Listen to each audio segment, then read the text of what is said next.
BJP next focus ఏ state? BJP ప్రత్యేకత ఏంటంటే ఒక స్టేట్లో గెలవడంతోనే ఆ సంబరాలకు కూడా ముగియక ముందే మరో స్టేట్ పైన దృష్టి పెడతారు. 2015లో రాజ్నాథ్ సింగ్ చెప్పాడు. అప్పుడు ఆయన పార్టీ ప్రెసిడెంట్. 2014లో మోడీ ప్రైమ్ మినిస్టర్ అయినప్పుడు మోడీని గ్రీట్ చేస్తానికి వెళితే దేశంలో గెలిచినందుకు సంబరాలు చేసుకోవడం కన్నా నెక్స్ట్ ఎలక్షన్స్లో ఎక్కడెక్కడ గెలవాలి అని స్కెచ్ వేస్తున్నాడు అని చెప్పారు. అంత powerful election machine Bharatiya Janata పార్టీకి. అందుకే ఈరోజు దేశంలో కేంద్రంలో అధికారంలో ఉండడమే కాకుండా 70% ఆఫ్ ద కంట్రీ రూల్ చేయగలుగుతున్నారు. అంటే ఒక నిరంతరం ఎలక్షన్ మోడ్లో పార్టీ నాయకత్వం మిషనరీ ఉంటుంది. ఇప్పుడు బెంగాల్ గెలిచారు, అస్సాం నిలబెట్టుకున్నారు, తమిళనాడు కేరళలో ఆశలే లేవు. ఇప్పుడు నెక్స్ట్ ఫోకస్ పంజాబ్ పైన పడ్డారు. ఎందుకు మరి పంజాబ్ పెద్ద స్టేటా? కాదు, 117 ఎమ్మెల్యేస్ ఉన్న స్టేటు. కానీ నార్త్ ఇండియాలో మీకు పంజాబ్ ఒక్కటే ఇంకా మింగుడుపడం లేదు బీజేపీకి పెద్దగా రిజల్ట్ లేదు. 2017 అసెంబ్లీ ఎలక్షన్లో 3 సీట్స్ వస్తే 2022 అసెంబ్లీ ఎలక్షన్లో 2 సీట్స్ వచ్చాయి. సో అందువల్ల బీజేపీకి నార్త్ ఇండియాలో ఇక మిగిలిన రాష్ట్రం ఏమాత్రం అవకాశం లేని తమిళనాడు కేరళ తరహా పరిస్థితులు ఉన్న రాష్ట్రం Punjab. So north India, western India బీజేపీకి స్ట్రాంగ్ హోల్డ్. ఇటీవల ఈస్టర్న్ ఇండియాలో బలోపేతమయ్యారు. సో నార్త్ ఇండియాలో ఉన్న ఈ చిన్న గ్యాప్ను బీజేపీ అంగీకరించలేకపోతుంది. మరి పంజాబ్లో ఎందుకు బీజేపీ గ్యాప్ ఉంది? దానికి అనేక రీజన్స్ ఉన్నాయి. మొదటి రీజన్ ఏంటంటే చాలా కాలంగా శిరోమణి అకాలీ దళ్తో పొత్తులో ఉండే బీజేపీ 1996లో స్టార్ట్ అయింది ఈ పొత్తు. 2020 వరకు బీజేపీ శిరోమణి అకాలీ దళ్ కలిసి పోటీ చేశాయి. ఫలితంగా బీజేపీ ఎప్పుడు కూడా అరౌండ్ 20 సీట్స్ ఇటు అటు లిటిల్ ఓవర్ 20 సీట్స్ మాత్రమే పోటీ చేసింది. అందువల్ల బీజేపీ ఆర్గనైజేషనల్ బేస్ విస్తరించలేదు. బీజేపీ పొలిటికల్ నరేటివ్ జనంలోకి పోలేదు. సో బీజేపీ సింబలు కూడా జనంలోకి పంజాబ్ అంతటా వెళ్ళలేదు. సో 2020లో వ్యవసాయ చట్టాలకు వ్యతిరేకంగా అకాలీదళ్ ఎన్డీఏ నుంచి బయటికి వచ్చాక ఫస్ట్ ఆపర్చునిటీ వచ్చింది బీజేపీకి. ఇండిపెండెంట్గా మనం గెలవలేమా, మనం ఇక్కడ అధికారంలోకి రాగలమా అని. సాధారణంగా బీజేపీకి ఉన్న ప్రత్యేకత ఏంటంటే అసలు అసాధ్యం అనుకునే రాష్ట్రాల్లో కూడా అడుగు పెట్టడమే కాదు, గెలుస్తూ ఉంటారు. రకరకాల బై హుక్ ఆర్ క్రూక్ అంటారే, ఏమన్నా by leaving no stone unturned అని ఇంగ్లీష్లో ఇడియం ఉంది. ఏ ప్రయత్నాన్ని వదిలేరు, లేదా మూవింగ్ హెవెన్ అండ్ ఎర్త్, భూమి ఆకాశాలను కలుపుతూ ఉంటారు. సో మీకు త్రిపురలో 1% ఉండే బీజేపీ ఓటింగ్. వామపక్ష సంఘటనను కాంగ్రెస్ సరిగా ఎదుర్కోకపోతే వీళ్ళు నిలబడ్డారు ప్రత్యామ్నాయంగా. కాంగ్రెస్ మొత్తం ప్లేట్ మార్చుకుని బీజేపీ అయిపోయింది. బెంగాల్లో మనం చాలా డీటెయిల్గా మాట్లాడుకున్నాం ఏ రకంగా బీజేపీ పవర్లోకి వచ్చింది. వితిన్ 15 ఇయర్స్లో 2011 ఎలక్షన్స్లో బీజేపీకి 4% ఓటింగ్ వస్తే ఇప్పుడు 45% ఓటింగ్ వచ్చేసింది. సో అందువల్ల బీజేపీ స్వభావం ఏంటి అంటే ఏ ఎన్నికను లైట్గా తీసుకోరు, ఏమీ లేని చోట కూడా విజయాన్ని పుట్టించవచ్చన్న కాన్ఫిడెన్స్తో వ్యూహాలు రచిస్తూ ఉంటారు. అమిత్ షా చెప్పాడు కూడా, మేము ఎన్నికల్లో పోటీ చేసేది కేవలం సీట్ల కొరకే కాదు, మా పార్టీ ఆర్గనైజేషన్ను విస్తరించుకోవచ్చు, కొత్త నాయకత్వాన్ని తయారు చేసుకోవచ్చు, అలాగే ప్రజలకు మా పార్టీ ఏమిటో పరిచయం చేయవచ్చు. ఈ 2 కారణాలు ఇస్తే మేము ఎన్నికల్లో పోటీ చేస్తాం, గెలిచే అవకాశం లేకపోయినా చేస్తూ ఉంటామన్నాడు. సో సరిగ్గా పంజాబ్లో కూడా వాస్తవంగా బీజేపీకి అవకాశమే లేని రాష్ట్రం. ఎందుకు అవకాశం లేదు అంటే మొదటి పాయింట్ నేను ఇంతకుముందే చెప్పాను. పంజాబ్లో అకాలీదళ్తో ఉన్న సుదీర్ఘకాల అలియన్స్ రీత్యా బీజేపీకి అక్కడ ఆర్గనైజేషనల్గా రిస్ట్రిక్ట్ అయిపోయింది. ఇది మొదటిది. రెండవది, పంజాబ్ డెమోగ్రఫీ బీజేపీకి అనుకూలంగా లేదు. Punjab is the Sikh dominated state, కానీ BJP is primarily seen as Hindu party. So Hindutva దాని ఆలోచన సరళి కనుక ఇది రెండవ కారణం. మూడవ కారణం ఏంటంటే అకాలీదల్ది రూరల్ బేస్ అయితే, ఫార్మర్ బేస్ అయితే, బీజేపీది అర్బన్ బేస్, పట్టణాల్లో ఉంది. అలాగే ట్రేడర్ బేస్, వ్యాపారాలే ప్రధానం.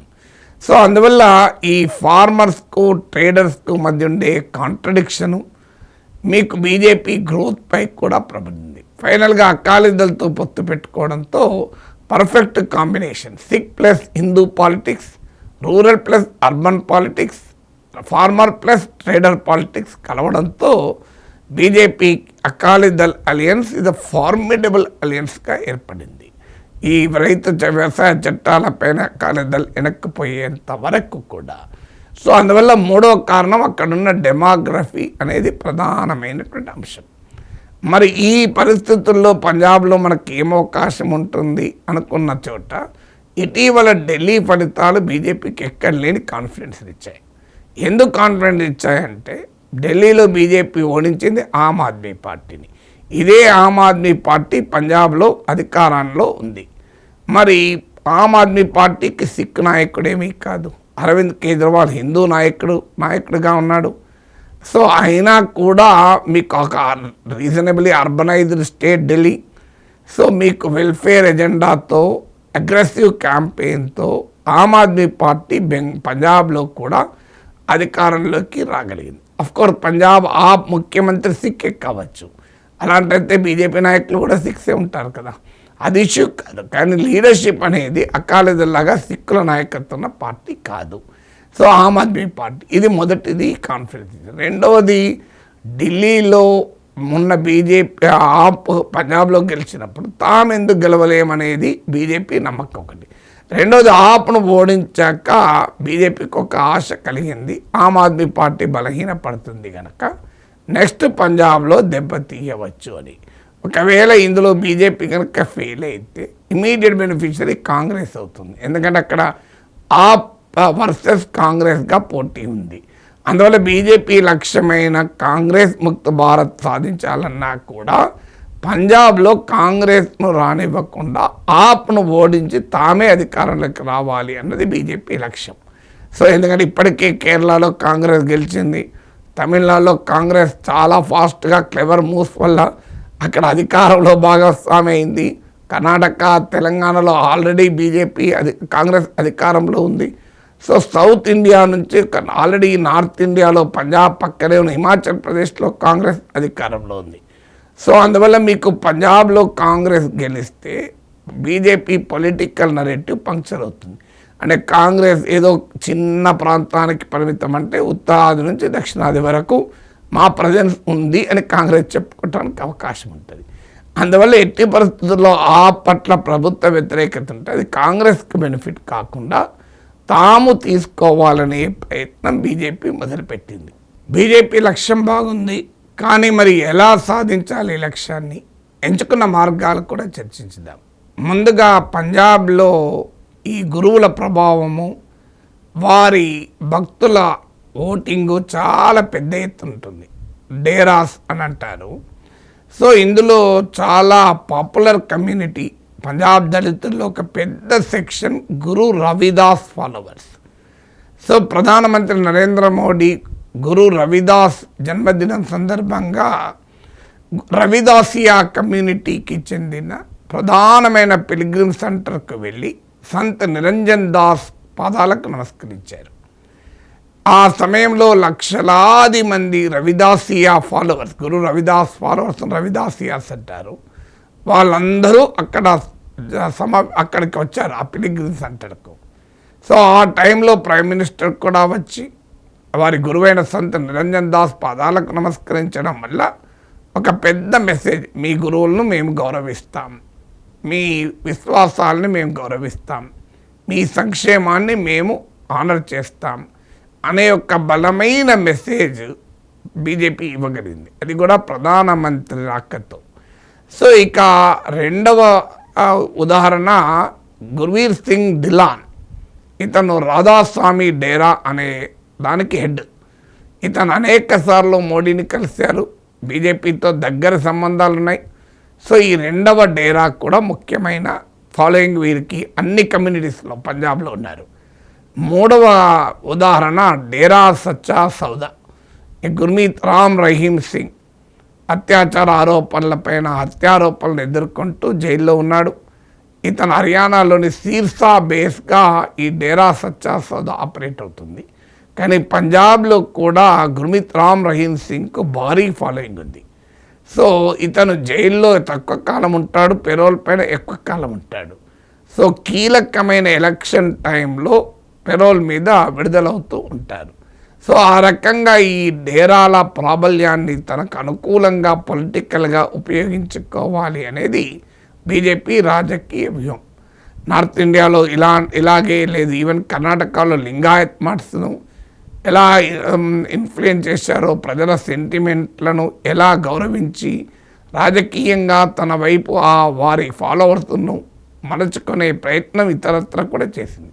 అదే పని పంజాబ్లో కూడా బీజేపీ చేస్తుంది. ఎందుకంటే మేము అవుట్ సైడర్స్ కాము, మేము ఇన్సైడర్స్ అని. ఇప్పుడు బెంగాల్లో కూడా బెంగాలీ హిందుత్వ అనే కాన్సెప్ట్ ముందుకు తీసుకొచ్చారు. అంటే అవుట్ సైడర్ అనే మమతా ప్రచారాన్ని ఎదుర్కోవటానికి. గుర్మీత్ రామ్ రహీమ్ సింగ్ నాయకత్వంలోని డేరా సచ్చా సౌదాకు పంజాబ్లోని మాల్వా ప్రాంతంలో చాలా బలం ఉంది. ఈ మాల్వా ప్రాంతం 117 మెంబర్స్ ఉన్న పంజాబ్ అసెంబ్లీలో 69 ఈ ప్రాంతం నుంచే ఉన్నారు. సో దీన్ని బట్టి అర్థమవుతుంది పంజాబ్ సమాజం పైన డేరాల ప్రభావం చాలా ఎక్కువ, వాటి గురువుల ప్రభావం చాలా ఎక్కువ.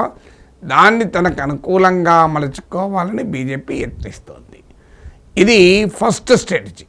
సెకండ్ స్ట్రాటజీ ఏంటంటే ఆపరేషన్ లోటస్. ఇది దేశంలో అన్ని చోట్ల అమలు చేస్తున్నదే. మీకు అస్సాంలో, బెంగాల్లో ఈ డిఫెక్టర్స్ ఫిరాయింపుదారులతోనే బీజేపీ అధికారంలోకి కూడా రాగలిగింది. సో అస్సాంలో హేమంత్ బిశ్వా శర్మ, మీకు బెంగాల్లో సువేందు అధికారి ఆ పార్టీ నాయకత్వానికి అత్యంత సన్నిహితులు. అందువల్ల వారికి మాస్ బేస్ ఉండేది, ఆర్గనైజేషనల్ బేస్ కూడా ఉండేది. సో వాళ్ళను తమ వైపు తిప్పుకోవడం ద్వారా నాయకత్వ కొరతను లేకుండా చేసుకొని ప్రతిపక్షాలను నిర్వీర్యం చేయడంలో సక్సెస్ఫుల్గా బీజేపీ విజయం సాధించింది. సరిగ్గా అదే స్కీమును, డిఫెక్షన్ స్కీమ్, ఫిరాయింపుల స్కీమ్ను పంజాబ్లో అమల్లో పెట్టింది బీజేపీ. ఆల్రెడీ కాంగ్రెస్ నాయకులైన మాజీ ముఖ్యమంత్రి కెప్టెన్ అమరేందర్ సింగ్, అలాగే మాజీ పిసిసి ప్రెసిడెంట్ సునీల్ జాఖర్, కాంగ్రెస్ నాయకుడిగా ఉన్న రవనీత్ సింగ్ బిట్టూల్ని పార్టీలోకి తీసుకున్నారు. సునీల్ జాఖర్ని ఏకంగా పంజాబ్ రాష్ట్ర బీజేపీ అధ్యక్షులు చేశారు. రవనీత్ సింగ్ బిట్టును కేంద్ర మంత్రిని చేశారు. సో ఇలా వారికి డిఫెక్టర్స్కు పెద్ద ఎత్తున పదవులు ఇచ్చి బీజేపీ ఆకర్షించింది. తాజాగా ఆమ్ ఆద్మీ పార్టీకి చెందిన 7 రాజ్యసభ మెంబర్ పంజాబ్లో ఉంటే 6 బీజేపీలో చేరారు. రాఘవ్ చెద్దా, సందీప్ పాఠక్ లాంటి ప్రముఖులు ఉన్నారు. రాఘవ్ చెద్దా లాస్ట్ టైం పంజాబ్ ఆప్లో గెలవటానికి స్ట్రాటజీ నాయకత్వం వహించింది ఆయనే. So entire election strategy and financial management Raghav Chadha నాయకత్వంలో జరిగింది. ఇక election data management, organisational management అంతా సందీప్ పాఠక్ నిర్వహించారు. సో వాళ్ళిద్దరినీ ఆప్ నుంచి లాగేసుకోగలిగింది బీజేపీ. దాంతో బీజేపీ బలపడడమే కాకుండా ఆప్ వెన్ను విరచడానికి అవకాశం ఏర్పడింది. సో ఇలా డిఫెక్టర్లను తన వైపు తిప్పుకొని తన పార్టీని పెంచుకొని ప్రతిపక్షాలను నిర్వీర్యం చేయడం అనేది రెండవ స్ట్రాటజీ. థర్డ్ స్ట్రాటజీ ఏంటంటే మీకు అకాలీదళ్ 1996 నుంచి 2020 వరకు అకాలీదళ్తో బీజేపీ కలిసి ఉంది. ఇప్పుడు విడిపోయి ఉన్నారు. అవసరమైతే మళ్ళీ ఈ ఎలక్షన్స్కు అకాలీదళ్తో కూడా కలిసి పంజాబ్లో అధికారం రావటానికి కూడా ఇట్ ఈజ్ నాట్ ఎగ్నెస్ట్. మీకు ముందుగా మేము విడిగా పోటీ చేస్తాం అనే వాతావరణం కల్పించిన చివరి వరకు ఎలక్టోరల్ అలయన్స్లోకి వెళ్ళవచ్చు. మీకు తమిళనాడులో అదే జరిగింది. ఏడీఎంకేతో కలిసి లేరు, ఇండిపెండెంట్గా పెరగాలని చూశారు. అది సాధ్యం కాదని తేలినప్పుడు ఏడీఎంకేతో కలిశారు. ఆంధ్రప్రదేశ్లో చాలా కాలం పెట్టి చేశారు మేము టీడీపీతో కలవమని, చివరకు టీడీపీతో కలిశారు. సో పంజాబ్లో కూడా అకాలీదళ్తో కలవటానికి సిద్ధంగా ఉంది బీజేపీ అనే సంకేతాలు ఇచ్చారు. ఉదాహరణకు పంజాబ్ గవర్నర్ మా బీజేపీ నాయకుడే కదా, బీజేపీ నియమిత గవర్నర్ కదా, అతను డ్రగ్స్కి వ్యతిరేకంగా ఒక ర్యాలీ తీస్తే అందులో అకాలీదళ నాయకుల్ని కూడా ఇన్వైట్ చేశారు. సో ఇది ఒకవైపు నడుస్తోంది. అందువల్ల అకాలీదళ్తో స్నేహముకు రంగము సిద్ధమవుతున్నట్టు కనబడుతోంది. ఫోర్త్ది సింబాలిజం రకరకాల రూపాల్లో బీజేపీ చేస్తుంది. ఇప్పుడు పంజాబీ బెంగాల్లో మీకు ఉంటుంది, బెంగాల్ పాపులర్ స్ట్రీట్ ఫుడ్ను మోడీ ఒక క్యాంపెయిన్లో భాగంగా ఒక ప్లేస్లో ఆగి తిన్నాడు. దాంతో అది పెద్ద వైరల్ అయింది. బెంగాలీ సంస్కృతికి మేము గౌరవం ఇస్తామని చాలామంది బీజేపీ నాయకులు క్యాంపెయిన్లో చేపలు పట్టుకొని క్యాంపెయిన్ చేశారు. ఫిష్ బ్యాన్ చేస్తుంది బీజేపీ అని తృణమూల్ కాంగ్రెస్ ప్రచారం చేసినప్పుడు ఫిష్ తింటూ వీడియోలు పెట్టారు బీజేపీ నాయకులు. సో ఇక్కడ కూడా పంజాబ్లో పంజాబీ సంస్కృతిని గౌరవిస్తాం, సిక్ కల్చర్ను గౌరవిస్తాం అనే రీతిలో టర్బన్ ధరిస్తున్నారు. అమిత్ షా పంజాబ్ క్యాంపెయిన్కి వెళ్తే టర్బన్ ధరించాడు. ఇక హర్యానా సీఎం నయీబ్ సైని అయితే పంజాబ్లో వెళ్ళినప్పుడల్లా టర్బన్ ధరించడమే కాదు, హర్యానాలో కూడా టర్బనే ధరిస్తున్నాడు ఈ మధ్య. సో అసెంబ్లీలో కూడా హర్యానా అసెంబ్లీ కూడా టర్బన్తో వెళ్తున్నాడు. సో ఫిబ్రవరి 2027లో పంజాబ్ ఎలక్షన్స్ ఉన్నాయి, అప్పటి వరకు జరగచ్చు. అలాగే పంజాబ్లో ప్రామినెంట్ లీడర్ అమృత్సర్ నుంచి బీజేపీ తరఫున పోటీ చేసిన తరంజిత్ సింగ్ సాంధును ఢిల్లీ లెఫ్టినెంట్ గవర్నర్గా నియమించారు. అతను ఢిల్లీలో ఆప్ను ఓడించిన రాష్ట్రంలో పంజాబ్లో ఆప్ పాలిస్తున్న సమయంలో పంజాబ్ నాయకుడిని తీసుకొచ్చి ఢిల్లీలో లెఫ్టినెంట్ గవర్నర్గా నియమించారు. సో అదొక సింబాలిజం. ఇలా సింబాలిజంతో కూడా పంజాబ్ ఓటర్లను ఆకర్షించడానికి ప్రయత్నం చేస్తున్నారు. సో నేను స్టార్టింగ్లో బీజేపీ మాస్టర్ ప్లాన్ చెప్పాను, స్ట్రాటజీస్ చెప్పాను.